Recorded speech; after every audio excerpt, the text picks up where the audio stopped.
Fala, meu amigo Jason, tudo certo contigo? Estamos aqui para mais uma temporada. Fala, Marquinhos. Olá, pessoal. Espero que esteja tudo bem com vocês. Sim, Marquinhos, estamos de volta. 2025, nossa sexta temporada. Finalmente saindo do forno aí mais um episódio para comentar um assunto super importante que o pessoal chamou a atenção de nós aí. Não temos como não falar disso. Não tem como não falar, cara. Não é impossível, não tem como. E o Jason está me cobrando já para fazer esse episódio há alguns dias. Eu estou na correria aqui. Estava fugindo do Jason mais do que fugindo dos credores, mas conseguimos, Jason, conseguimos. Com atraso, tá, mas deu certo. Vamos falar. Mas esse tema, cara, é assim. Muita gente já vem me perguntar isso no meu dia a dia ali, aluno, colegas professores e tal. Cara, bom, vamos falar do tema e eu vou falar um pouquinho sobre como eu enxergo isso, né? Como eu vejo as pessoas comentando isso, a gente fala um pouquinho aí e tal. Mas, então, revela pra gente aí, Jason, qual que é o tema desse nosso primeiro episódio da sexta temporada. Pois então, pessoal, foi um artigo que saiu recentemente de pesquisadores brasileiros. A gente vai comentar sobre pontos específicos dele aqui.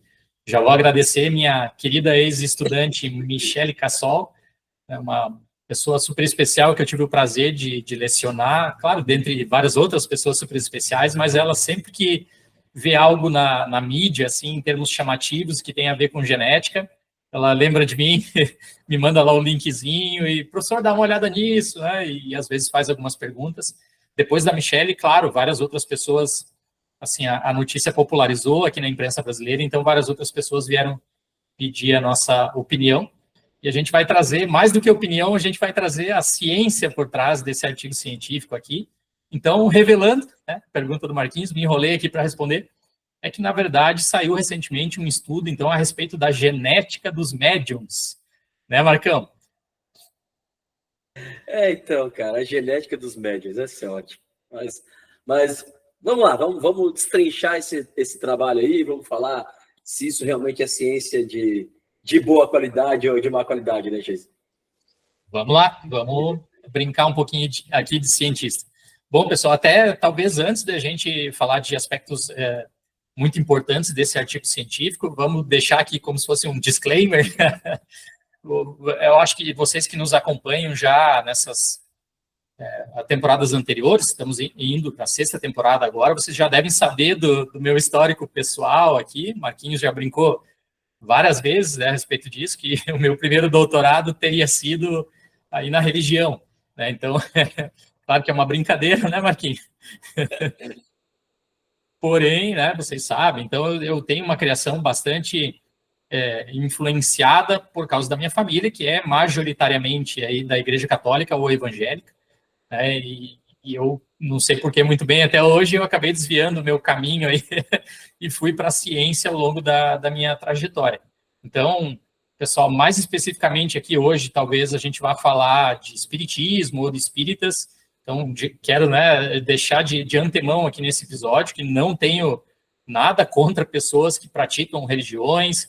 Tenho vários amigos que, inclusive, que são espíritas. Já namorei uma pessoa, né, uma menina, uma mulher que era do espiritismo, adoro a mãe dela. Enfim, já frequentei também, né? O objetivo, como vocês sabem aqui, é falar da ciência por trás do artigo científico.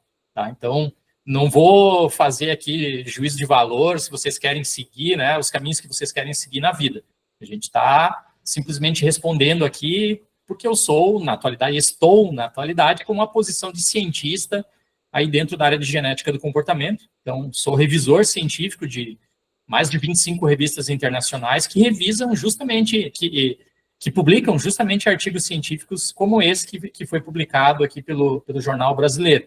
Né? Não fui eu que revisei esse artigo científico, que se eu tivesse revisado, certamente ele não teria sido aprovado da maneira que ele foi aprovado, com as coisas que estão ali escritas. Né? Então, tenho bastante respeito também pelos pesquisadores que assinam esse artigo científico, inclusive o primeiro autor, que é o Gattas, né, um cara bastante famoso aí na ciência brasileira, muito conhecido ali na psiquiatria da USP, né, que faz artigos muito interessantes, mas no caso desse artigo especificamente aqui, de novo, a gente vai ter que criticar cientificamente, sem pirrinhas, sem conflito de interesse aqui, alguns pontos, né, que são, assim, muito complexos. Vamos lá. Primeiro, pessoal, esse estudo, então, publicado, eu estou até com o artigo aberto aqui para não falhar, né, nos meus comentários aqui com vocês. Então, ele tem o título em inglês, Genes candidatos relacionados à espiritualidade mediônica. Né, um estudo de exoma, de análise de sequenciamento de exoma de médios altamente dotados. Né? Essa seria uma tradução, mais ou menos uma tradução livre aí, do que foi publicado em inglês, na revista científica brasileira, que é conhecida aí, né, a Revista Brasileira de Psiquiatria, é o Brazilian Journal of Psychiatry. Tá? Então, ele está ainda no que a gente chama a forma imprint, né, ele não foi ainda, ele não tem certinho ali o número de páginas, mas ele já está aprovado e, enfim, está disponível. Hoje em dia é assim, né, os artigos ficam disponíveis online a partir do momento que eles são aprovados. Bom, pessoal, primeiro, vamos lá, começa... o estudo é um estudo de associação, tá? Um estudo de associação gênica. Ele não é, como a gente já falou aqui em vários outros episódios, um estudo de associação não é um estudo de causa-consequência. Associação é uma correlação, não é uma causa e consequência. A gente já deu exemplo aqui para vocês, vou dar um outro exemplo, que eu não me lembro se já foi falado aqui, né? A associação de bombeiros com incêndio é uma associação fortíssima. Sempre que tem um incêndio, alguém vai chamar um bombeiro para apagar o fogo. Mas o bombeiro não é o causador do incêndio. Não existe uma relação de causa e consequência entre bombeiros e incêndio. É uma associação, né? Uma correlação entre as duas coisas. Né, Marcão? Posso te contar um pouquinho, cara? Claro. Acho que vale a pena contar. A gente tem um amigo em comum, meu colega de trabalho, meu parceiro no curso online, aí, que é o Gusta. E ele me deu a sugestão de botar nas minhas aulas de método científico, uma coisa que ele bota quando ele dá essa parte. Tem um site gringo, eu não lembro qual é o nome, cara. Depois eu posso passar aí para ti. Que ele faz correlações, estudos de correlações com dados reais, que elas são maravilhosas, cara. Um exemplo, tá? O número de morte por afogamentos em piscina com o número de filmes que o Nicolas Cage faz no ano. Nos anos que o Nicolas Cage faz mais filme, morre mais gente afogada. Ele faz menos filme, morre gente. Cara, os dados batem, sabe? E é uma que acho que foi o que tu falou para mim, eu sempre falo em sala de aula, que 100% das pessoas que morrem beberam água pelo menos 72 horas antes. Entendeu? Não é água que... É igual a história da vacina lá. Né? Mas a pessoa tomou vacina e morreu. Cara, a gente estava num período que estava vacinando 1.500.000 pessoas por dia. Né? Alguém vai morrer, tá ligado? Tomou vacina. As pessoas tomaram vacina e as pessoas morrem. Assim funciona. Então, essa correlação é muito feita da causalidade. Né? Acho que é bem importante isso. Exatamente. Esse site é muito interessante, é Spurious Correlation, né? correlaçõesespurias.com.org, alguma coisa assim. Já gravei, inclusive, um episódio sobre isso. É fantástico. Relação de consumo de chocolate, né? Com mortes, enfim, eles fazem de tudo que é... Ou seja, correlações, não é causa e efeito, tá? Então, esse é o primeiro ponto. Esse é um estudo de associação genética. Os resultados que a gente vai debater aqui mais para frente, eles não estão correlacionados... desculpa, eles não são causa e efeito com algum determinado poder mediônico ou algo nesse sentido. Bom, vamos lá, outro ponto super importante. Gente, esse é um artigo, nós falamos aqui sempre para vocês também, um artigo científico de uma revista brasileira que não tem impacto, assim, muito grande, né? Não tem um fator de impacto grandão no nível mundial, tá? Então, claro, a gente tem que sempre... Opa, beleza, temos uma evidência científica aqui, massa, legal, tudo bem, tudo certo, mas é uma evidência científica. Né? A gente tem que olhar toda a literatura e ver o que tem ao contrário dessa evidência científica também. Oxalá no futuro os pesquisadores inspirem outros cientistas ou eles mesmos façam outros trabalhos científicos bem mais profundos que revelem, aí sim, causa e efeito, revelem coisas muito importantes nessa área. Né? Por enquanto, não é o caso. Pontos que me chamam a atenção também. Vamos lá. O artigo foi submetido em outubro de 2024 e ele foi aprovado em dezembro de 2024. Isso me sugere que, com apenas 2 meses de diferença entre a submissão e a aprovação, que ele não teve tantas revisões quanto ele deveria ter. Né? Ele tem alguns problemas metodológicos, algumas coisas que deveriam ter sido consertadas e, assim, é um período muito curto para um revisor revisar, talvez pedir uma modificação, essa modificação já foi feita muito rapidamente e já está aceito. Então, para vocês terem ideia, é comum a gente, às vezes, ficar quase um ano entre a primeira submissão e o aceite da versão final do artigo científico, né? Então, me chama a atenção também. Agora, vamos para pontos mais específicos dele, né? O título científico, esse título que eu acabei de chamar a atenção de vocês ali, né? Dos genes candidatos relacionados à mediunidade espiritual. Pessoal, primeiro, assim, relacionados à mediunidade espiritual, eu acho que existe, claro, uma definição que ela é meio consenso na literatura ou na sociedade, né? E essa definição de mediunidade espiritual, ela é algo não científico. Não existe um manual, assim como a gente tratou aqui em vários episódios, de transtornos neuropsicológicos, que tem lá o DSM-4, que pode ser imperfeito, mas ele é um manual guia. A gente não tem um manual guia para definir o que é, né, mediunidade. Os autores vão até comentar isso no artigo científico, tentando eles esmiuçar um pouco melhor o ponto, mas eu como revisor, já faria uma crítica no título do artigo. E criticaria também médios altamente dotados. O que significa? Se já é difícil definir o que são médios altamente dotados, aí já vira uma coisa assim, bom, né? Na nossa comunidade tem lá o Marquinhos, que ele se considera médium porque ele, né, sei lá, recebe informações do além, conversa com espíritos, alguma coisa nesse sentido, e ele trabalha muito lá na comunidade durante um bom tempo, todo mundo gosta dele e acha ele muito bom, para na classificação aqui de médiums altamente dotados. Totalmente subjetivo, né? Já criticaria esses dois pontos especificamente aqui do título do artigo. Aí a gente vai passar para a introdução. Tá? Introdução do artigo, que está na página 3.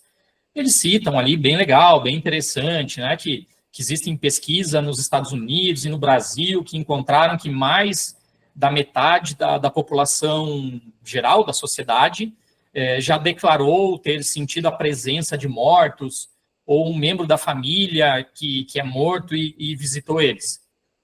Ok? Eu, sinceramente, na minha ignorância, né, nessa área científica especificamente, eu achava que isso é uma característica de 100% das pessoas. Eu nunca conversei com uma pessoa que não tenha me dito, nossa, eu tive um arrepio, eu fui numa cerimônia lá e vi meu pai, eu senti a presença do meu irmão. Bom, eu acabei de perder a minha avó, falecida agora semana passada, e assim, né, você passa no local, na cidade onde ela vivia, você tem algumas memórias, você, né, e se arrepia, você, nossa, caramba, olha, né, estou sentindo a presença da minha avó.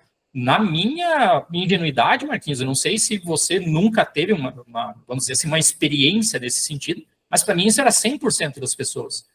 Se a gente vai estudar evolução humana, isso talvez simplesmente faça parte do próprio desenvolvimento do nosso cérebro como seres humanos. Exatamente. Perceber entidades, né, pessoas que viveram conosco. Eu acho que isso é muito mais a questão de sensação. O teu lobo pré-frontal explica isso e não a mediunidade, né? E aí as pessoas encaram isso diferente também, né, gente? Porque tem gente que tem essa sensação e acha, nossa, eu falei com o espírito. E tem gente que sabe como funciona o cérebro, tá ligado?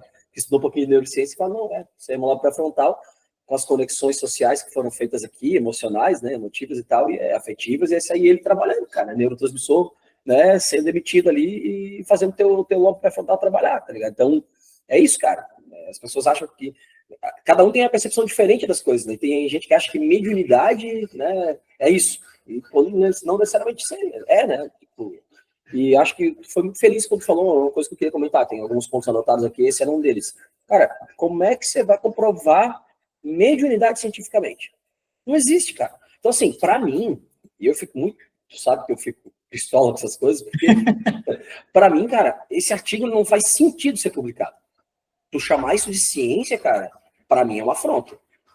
Desculpa o Dr. Gataz, que é um cara super respeitado na psiquiatria e tal, mas aqui ele errou feio, cara, porque, porra, como é que você vai provar mediunidade? E assim, ó, não sei se tu ia falar disso, mas os médiuns, eles são autodeclarados médios. Não existe um protocolo, né, fatores que você vai analisar para ver se o cara é médio ou não. Não, autodeclarado médio. Eu sou médio. Né? Então, cara, como assim? Entendeu? Então eu posso dizer que eu sou médio aqui? Sabe? Que eu posso inventar qualquer coisa, né? Eu posso dizer que eu falo com o espírito, sabe? É assim que os caras começam as seitas aí. E aqui, Marquinhos, nessa mesma toada, pegando esse gancho, a gente não está nem falando aqui de ayahuasca, de cogumelos, ou seja, cerimônias que alteram a nossa percepção, alteram o funcionamento do nosso cérebro, e basicamente todas as pessoas que eu conheço, que eu conversei até hoje, e tem pesquisadores também muito sérios nessa área, todas as pessoas têm uma experiência enteógena, né? Falam com falecidos, se encontram, recebem ideias, enfim.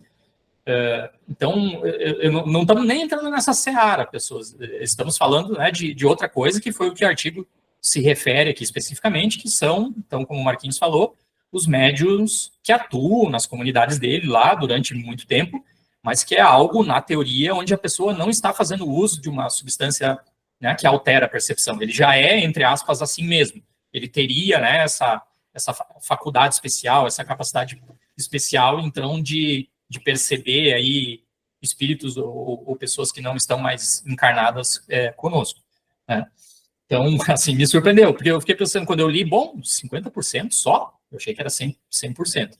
Ok, tudo bem, vamos adiante, né? Depois vocês podem deixar nos comentários se vocês querem que a gente aí desenrole um pouco mais alguns dos pontos que vocês não entenderam bem as nossas explicações.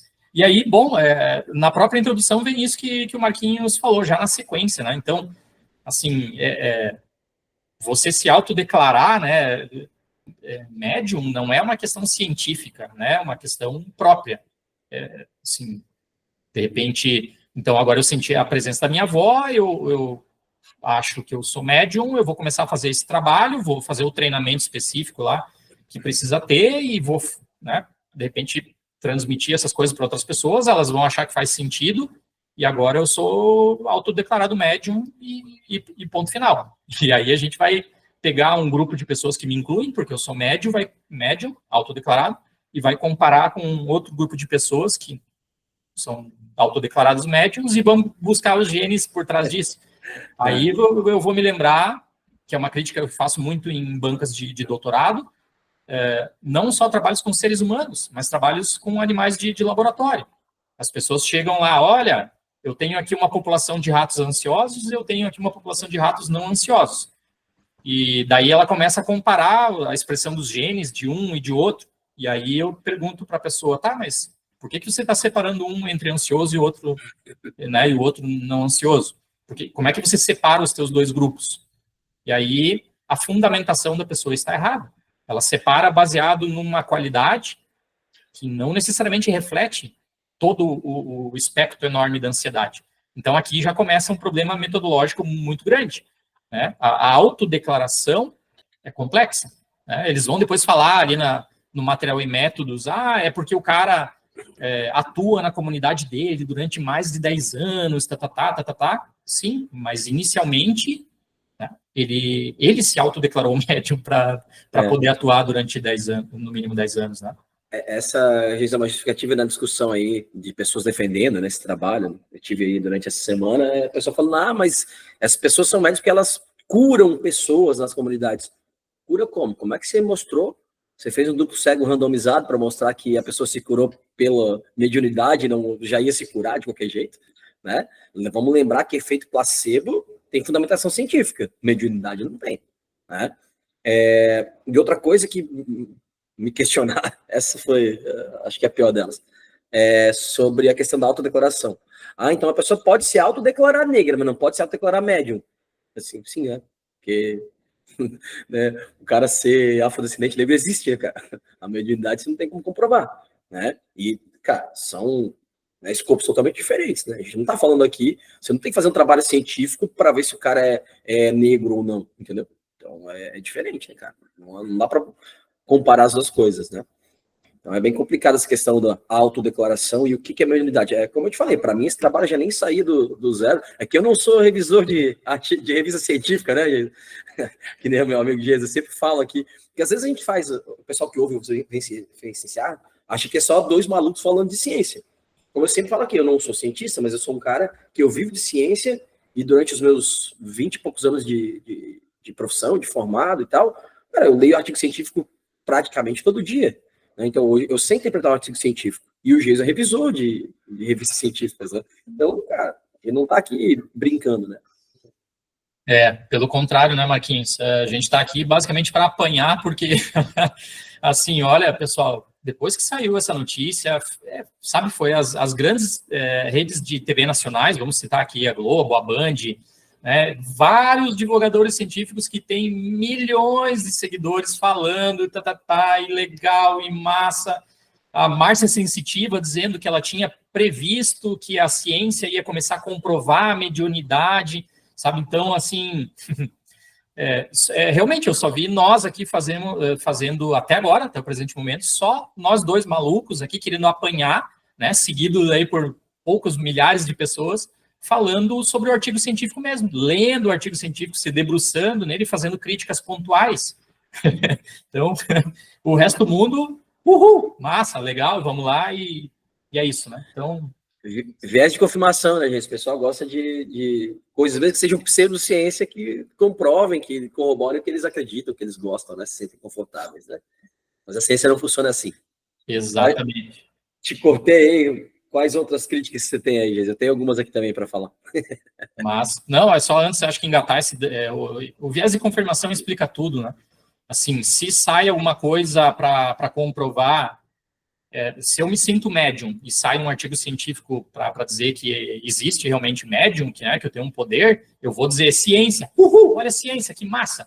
Daí no outro dia sai alguma coisa dizendo que homeopatia não tem efeito nenhum, e eu tomo homeopático, eu vou dizer, não, a ciência... Então, o viés de confirmação, pessoa, assim, ou você vai viver a tua vida aceitando conhecimento científico, ou você vai ficar sempre assim, só escolhendo, né, evidências que te favorecem e jogando todas as outras evidências que não te favorecem para o lado. Né? Felizmente, a maioria das pessoas prefere fazer isso, né? Eu mesmo no Wesley ali, eu vejo, né, na página dele, pessoas que, uhul, Wesley, massa, que legal, ciência.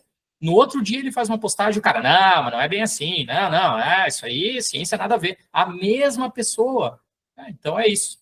Bom, infelizmente a gente tem que, né, a sociedade é assim, as pessoas são assim.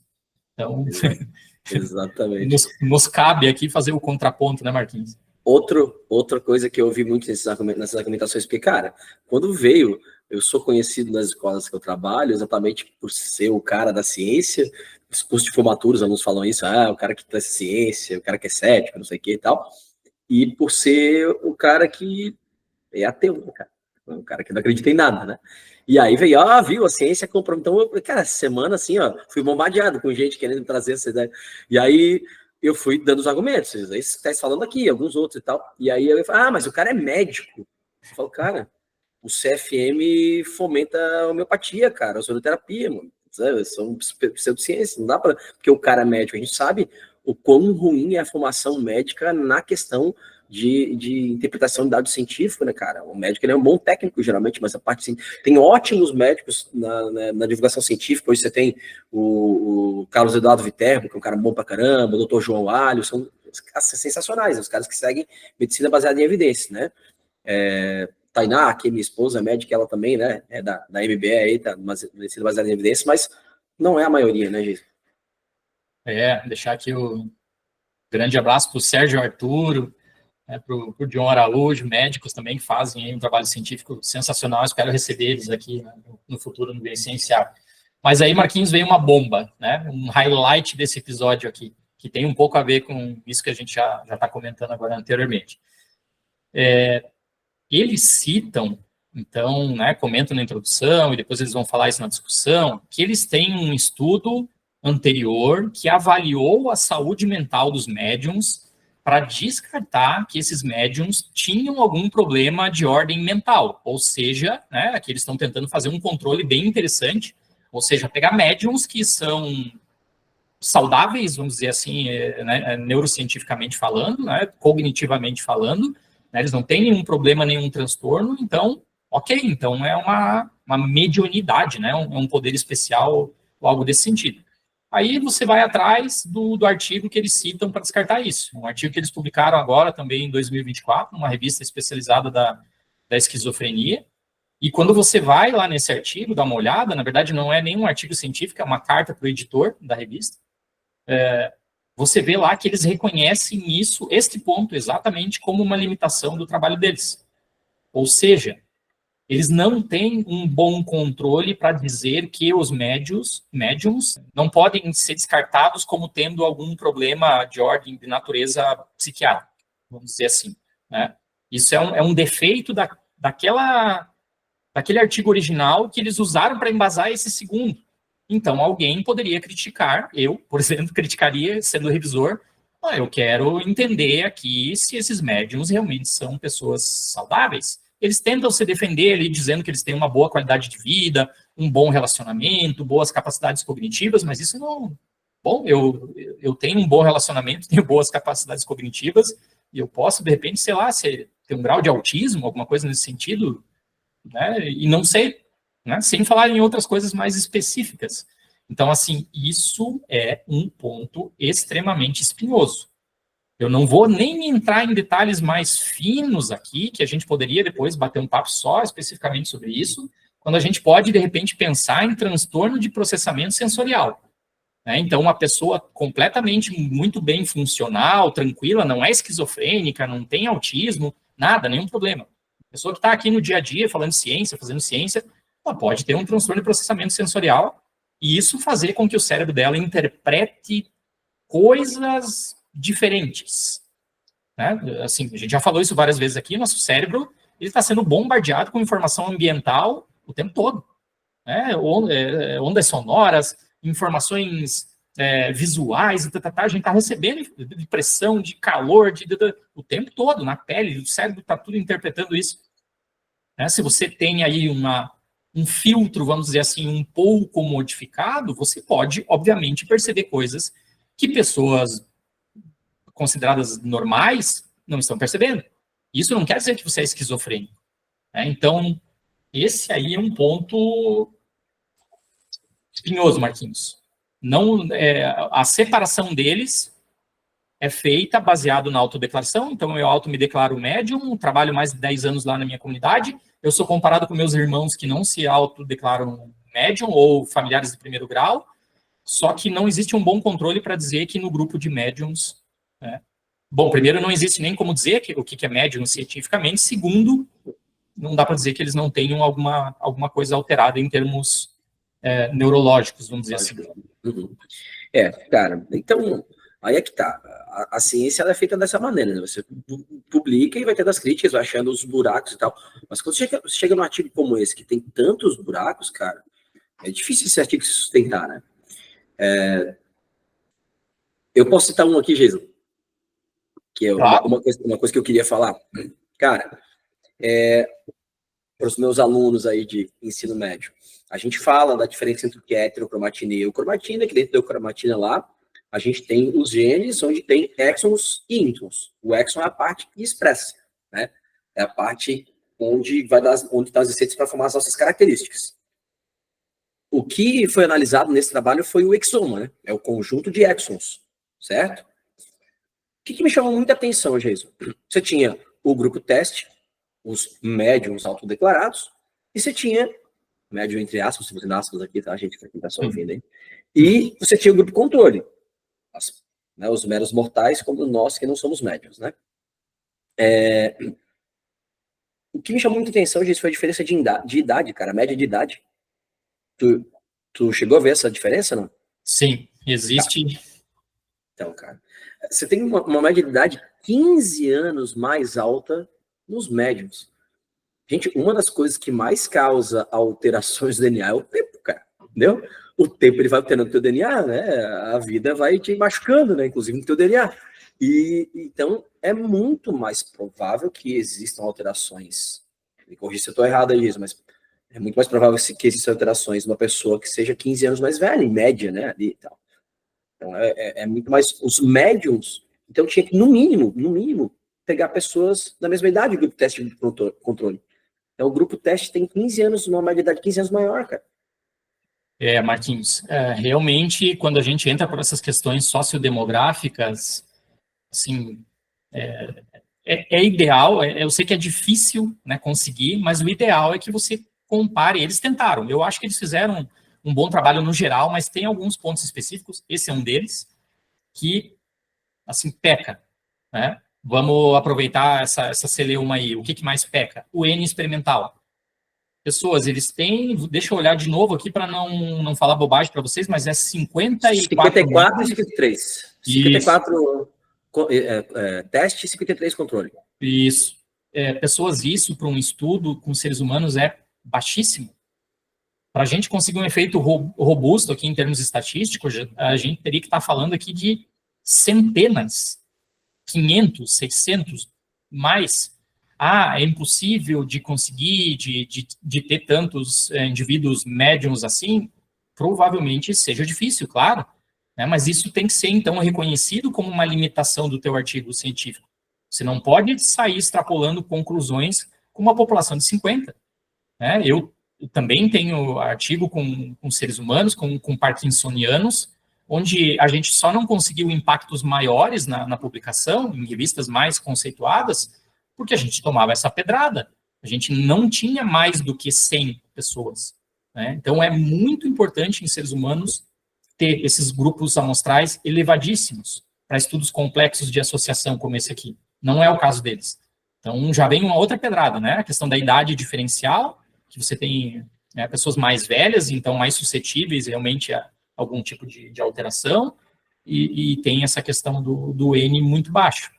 E poderia adicionar, Marquinhos, exatamente nisso que você falou.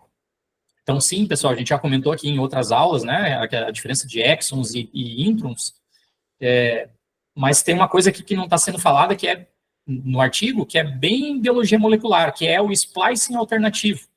Né? Então, a gente tem uma sequência de DNA que deveria ser igual a essa sequência de DNA em todas as nossas células, mas diferentes células do nosso corpo, elas poderão usar exons diferentes. Então, eu não sei, e eles não sabem também, porque essa pesquisa não foi feita ainda, como é que está a expressão desses exons alterados lá nas células das regiões específicas do cérebro, a glândula pineal, que eles citam aqui, por exemplo, em comparação entre os médiums e os não médiums. Porque você ter uma alteração no DNA, num exon, é um argumento bom, é um argumento legal.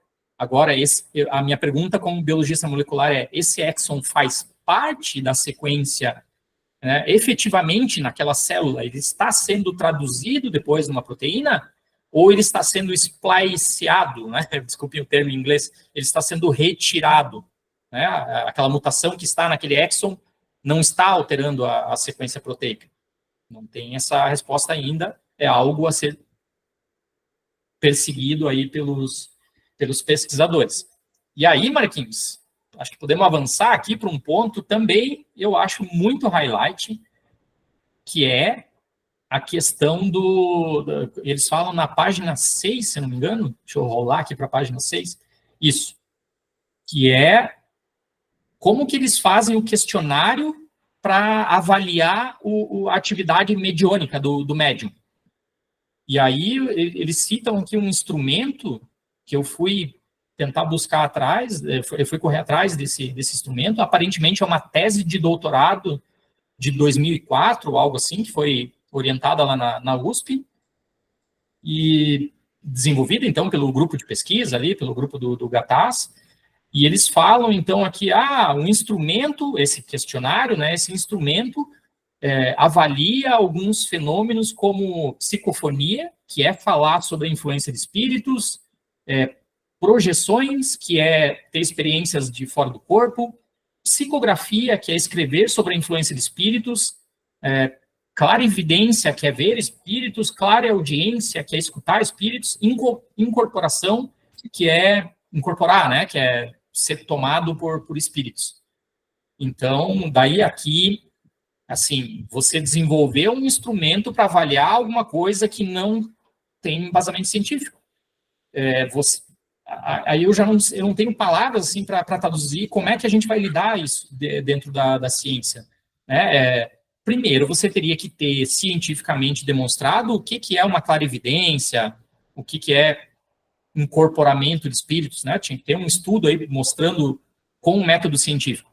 A partir do momento que você define, então, o que é incorporar um espírito cientificamente, aí talvez você consiga desenvolver um questionário para avaliar isso.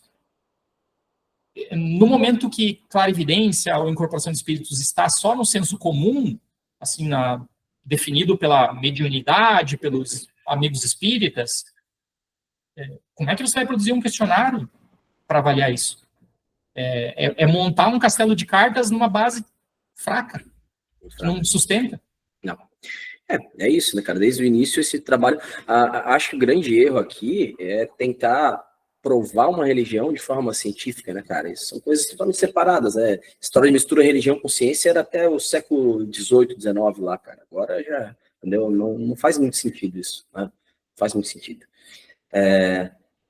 Que parece que o Kardec falou, né, que um dia a ciência vai provar o espiritismo e tal. Se for levar a sério tudo que o Kardec falou, gente, o Kardec falou um monte de besteira por aí também. Né? Vamos lembrar pesquise um pouquinho sobre o surgimento do espiritismo, né? Bom, eu, como ateu e tal, pessoas às vezes, né, mas eu estudei bastante para conseguir chegar no meu ateísmo, né, me conformar que eu era ateu. É um trabalho, né, cara? É uma aceitação, né? Você vem de uma família religiosa, como o Jason veio, eu, né, também vim. Então, eu estudei, né? Será que é o espiritismo para mim? Será que... E aí eu vi a base do espiritismo que Kardec falava lá em relação aos povos africanos e tal. Eu falei, cara, não posso aceitar o que esse cara fala.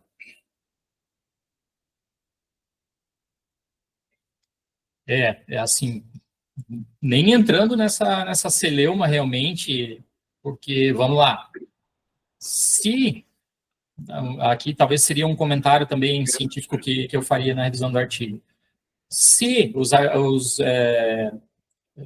autores não tivessem puxado para esse lado da mediunidade, se, por exemplo, eles falassem assim, olha, nós aqui pegamos grupo de pessoas autodeclaradas médiums que atuam mais de 10 anos nas suas comunidades e curam lá pessoas, e nós vamos comparar com pessoas relativas delas, né, parentes de primeiro grau, mas que não atuam lá como médiums, e nós vamos tentar entender o que tem diferente nesses dois grupos de pessoas. Isso eu acho, para quem gosta de estudar isso, uma pergunta cientificamente válida.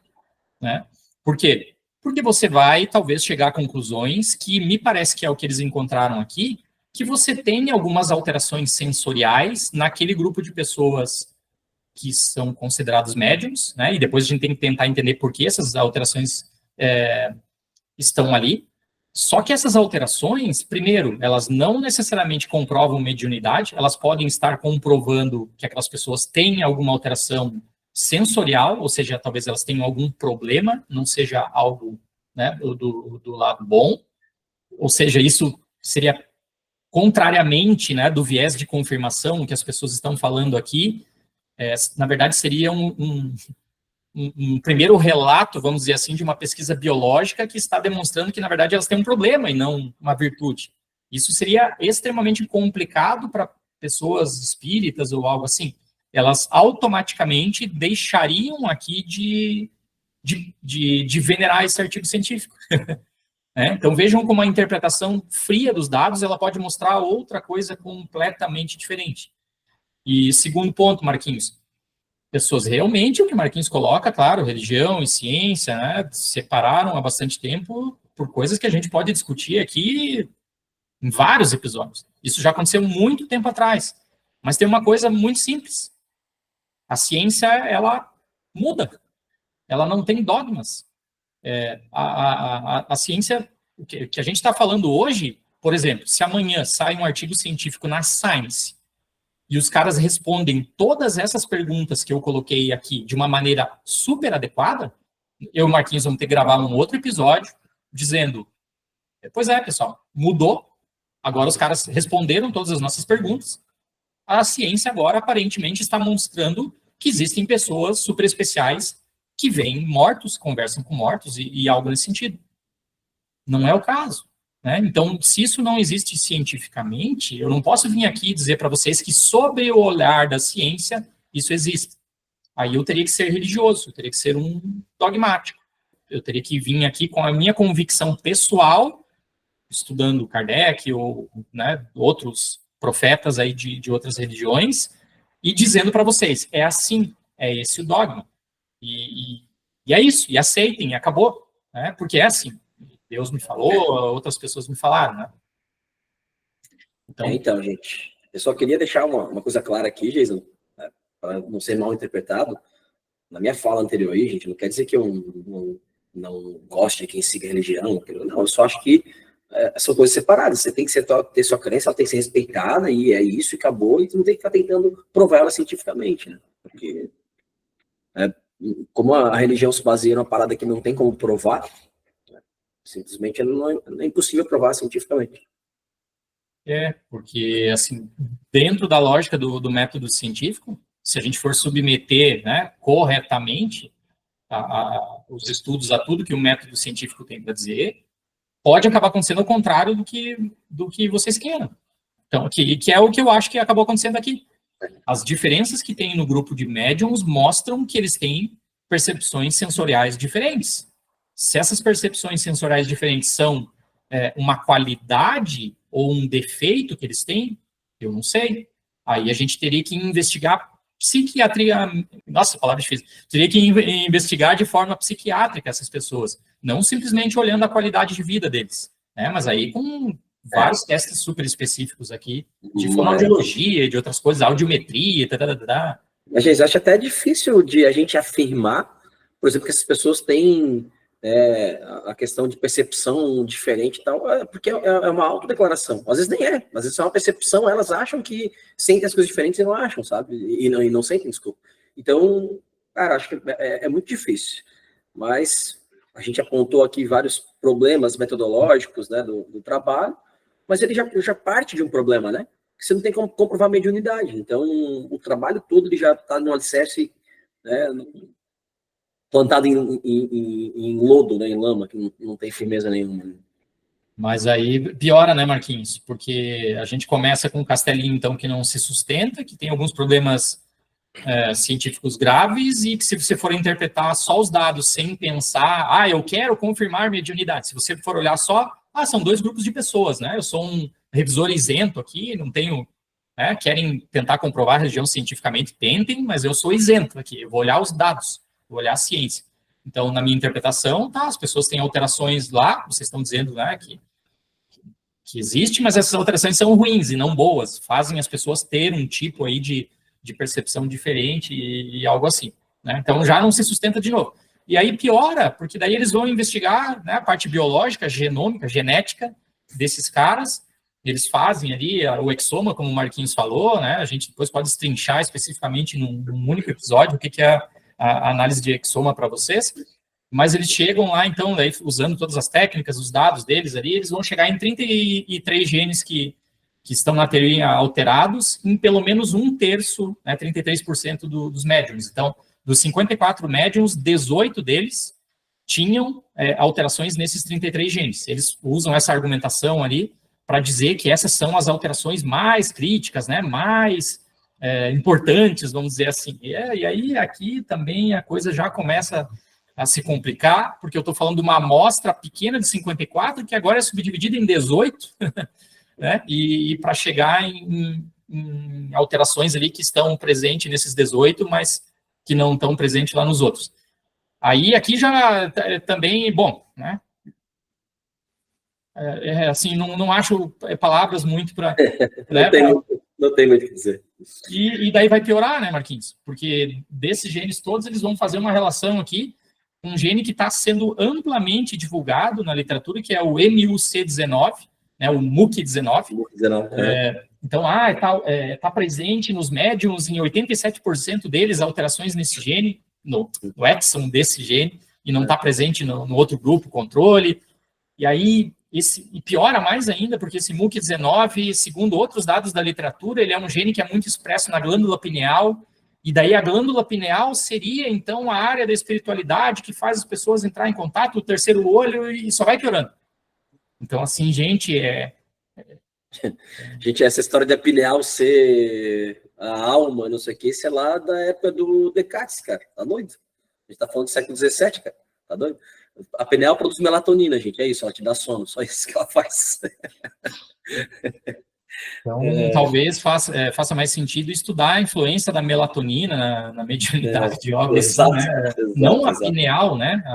Mas então daí começa uma mistura de pseudociência com ciência e, de novo, gente, adoro vocês, meus amigos espíritas, desculpa, não dá. O artigo realmente... Eu sei que não, assim, o nosso trabalho de formiguinha, a gente vai ser ouvido por poucas milhares de pessoas e quem ouvir vai nos tacar o pau e vai tacar pedra. E todos os outros 100 milhões de pessoas que assistiram os programas de TV ou os youtubers famosos vão continuar dizendo que foi comprovado cientificamente a mediunidade, vão se sentir pessoas especiais, tem uma alteração genética, tem uma alteração de gene, mas desculpa, esse artigo não demonstra isso. Mas, por favor, gente, venham criticar, venham os haters, né? Haters dão engajamento, por favor. A gente ama vocês, haters. Venham. Até porque talvez, né, Marquinhos, a gente pode daí responder pontos específicos. Mas se a pessoa vier com uma argumentação científica falando, olha aqui, professor, tá, a glândula pineal está demonstrada nesse estudo, a gente vai lá no estudo, vai ler, traz aqui, debate, né? É isso, cara, é isso. A ciência se constrói assim.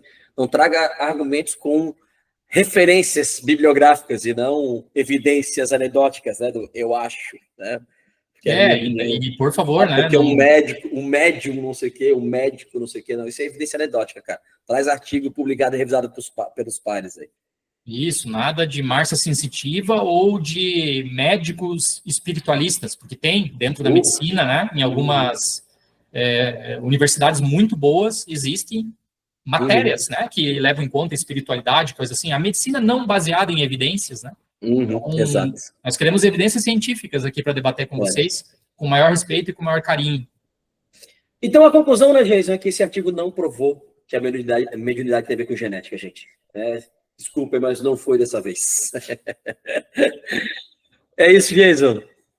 É isso, meu querido Marquinhos. Vamos lá para a nossa sexta temporada. Valeu, cara. Obrigado mais uma vez, estamos juntos, trazendo ciência de qualidade para vocês. Um grande abraço e até a próxima. Um grande abraço, pessoal. Até mais. Tchau, tchau.